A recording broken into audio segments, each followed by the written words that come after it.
This is Story Recapped. Today, I'm going to explain a horror, sci-fi, thriller film called The Last Days on Mars. Spoilers ahead. Watch out and take care. On the barren desert of Mars, Vincent Campbell and Rebecca Lane drive toward a sandstorm to reach an excavation site. Lane remarks that their crewmate, Kim Ulrich, would not be happy about the storm because it would mess up her dig. When they arrive at the excavation site, Vincent tells Kim over the radio to wrap up because they have to return to base and prepare to leave the planet in 19 hours. Kim, however, doesn't respond and continues with her dig. As they wait for Kim, Lane asks Vincent to list 10 things that he won't miss on Mars. Vincent makes it clear that he can't stand Kim's attitude when he names her on the list several times. He then adds that he's concerned about the 6-month journey back to Earth. Lane points out that the journey wouldn't be so bad because they get to walk on green grass under a blue sky at the end of it. When Kim finally boards the rover, she laments that they're returning to Earth empty-handed because they didn't have enough time to accomplish anything significant on their 6-month-long mission. On their way back to the Tantalus Base, Captain Charles Brunel tells them to hurry up because they need help fixing their communications link to the Aurora space station. Richard Harrington manages to restore the signal, but the power suddenly goes out. Later, Marko Petrovic asks Brunel to go to one of their excavation sites, claiming that he needs to fix a broken gamma sensor. Brunel reluctantly agrees, but he asks Marko to take Harrington with him and return before it gets dark. Vincent, Kim, and Lane arrive as Marko and Harrington prepare to leave the base. Kim gets upset upon learning that Brunel permitted Marko to go out. On their way to the site, Marko instructs Harrington to prepare the sample boxes and label them MA-1 for microscopic anomaly, while Vincent repairs the cooling system at the base. Mission psychologist Robert Irwin approaches him and offers him a coffee. Vincent notices the approach trajectory of the Aurora lander and remarks that the pilots would be pulled over for drunk driving if they were on Earth. Irwin advises him to wait until he boards the ship before worrying about the lander. When Irwin asks if he's not excited to get home, Vincent notes that he's not worried about getting home, but he's concerned about the journey and the time it takes to get there. Kim decides to check on Marko's workstation to find out why he wants to go back outside. Not long after, the crew finds an image of cavities on a rock. Lane remarks that the cavities appear to be microbial beings. When they look at the sample under the microscope, they find signs of bacterial cell division. Kim realizes that Marko refuses to tell Brunel about his discovery because he doesn't want to share the credit. Brunel contacts Harrington and Marko to declare the excavation site off limits. Marko, however, instructs Harrington to pretend that he didn't hear Brunel because of his weak signal. As Marko looks at the soil sample he just took, the ground below suddenly collapses and swallows him up. Harrington rushes out of the rover to help him, but he can't see through the pit because of the steam. Soon after Harrington contacts the base, Brunel arrives with Lauren Dalby to rescue Marko. However, Harrington declares that Marko is dead. Dalby thinks that Marko could still be alive, so she attempts to go down the pit, but Brunel stops her for fear that she might be injured in an accident. Brunel and Harrington return to the base to pick up the proper gear to retrieve Marko's body, while Dalby stays at the excavation site. Soon after they enter the base, Kim asks Brunel about announcing their discovery. Harrington points out that Marko just died, but Kim hints that it's Marko's own fault for violating the protocol. Soon, Mission Control permits them to retrieve Marko. Before they head out, Irwin advises Brunel to reprimand Kim for her behavior. He tells the captain that Marko's death is not his fault, but Brunel points out that any mistakes made by the crew are his responsibility. Brunel takes Lane, Irwin, and Vincent back to the site because he feels it wouldn't be fair to send Harrington back. As Dalby waits in the rover, she suddenly hears someone trying to get inside the vehicle. She tries to tell Brunel over the radio, but he can't hear her due to the interference. When the team arrives at the excavation site, Dalby is nowhere to be found, so Brunel deduces that she disobeyed his orders and went into the pit. Lane, however, thinks that Dalby fell because it's not in her nature to disobey an order. Vincent soon goes down the pit after strapping his suit to a rope. When he gets near the bottom, he notices a microbial organism growing on a rock formation. He goes down further but starts hyperventilating as he recalls being trapped in the Aurora space station.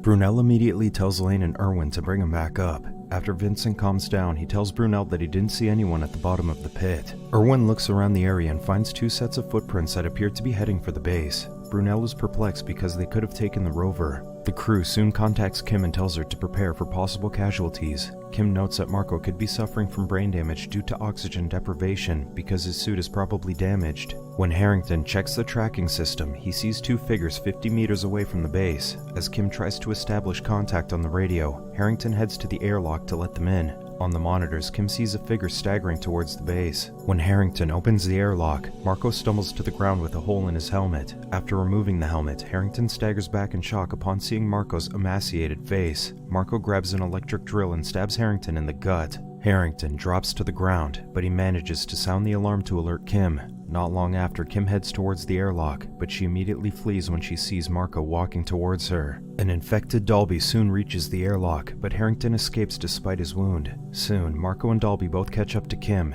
As Kim struggles to get away from Marco, Dalby sips spilled liquid on the ground. Brunel soon arrives and finds the base in shambles. Kim manages to escape and lock the 2 infected astronauts in a room. As Marco breaks down the glass door, Brunel instructs Kim to get in his suit while he tries to hold off their infected crewmates. Brunel tries to reason with Marco when he gets out, but he doesn't appear to understand him. Kim soon leaves the base after putting on her suit.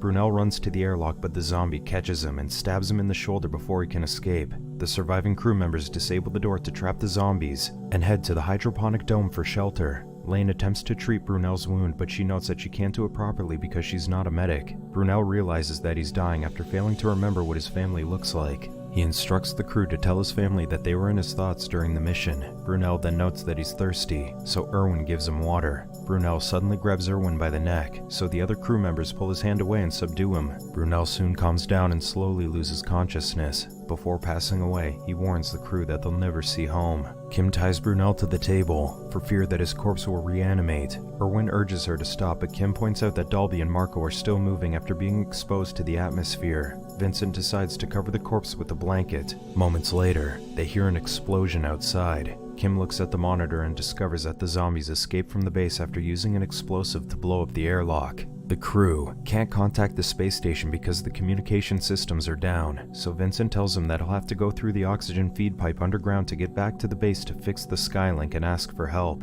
As Vincent crawls down the pipe, Lane takes a sample of Brunel's blood and finds out that he's infected with the same bacteria in Marco's sample. After a few minutes, Vincent panics when he recalls what happened to him at the space station. Lane helps him calm down and tells him to forget about what happened to him on Aurora. Vincent points out that mission control is supposed to weed out people like him, so Lane explains that all crew members are as scared as he is. Vincent soon reaches the main base and sees blood all over the floor and the walls. Meanwhile, Lane realizes that they can try using antibiotics to neutralize the bacteria, so she takes a blood sample from Brunel to see how it would react in an antibiotic solution. When they inject the solution into Brunel, his body writhes and contorts. Lane surmises that he's trying to fight the infection, but Kim stresses that the movement is a result of his reflexes. When the corpse stops moving, Lane takes another blood sample and discovers that the bacteria is no longer multiplying. Kim pours the solution into a decontamination spray so that they can vaporize it and use it against the zombies. Vincent manages to contact Aurora, but the power suddenly shuts down before he can inform them about their emergency.